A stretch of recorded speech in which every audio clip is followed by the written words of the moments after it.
In this video, I'm going to talk about how to turn on call filtering to silence unknown callers on your iPhone and how we can do it. So let's get started.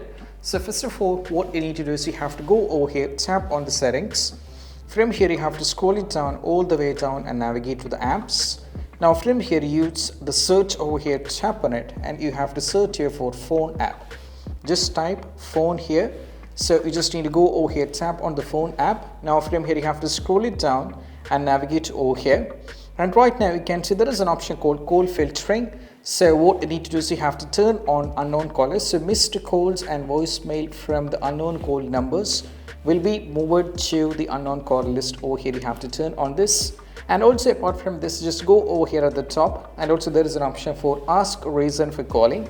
So whenever an unknown phone number, if you get a call to your number, what happens is they ask a reason before your iPhone rings, and then only they'll be able to do this. So just make sure that you set both these two, that ask for reason for calling, and also you have to turn on unknown callers, so it will be directly moved to the voicemail.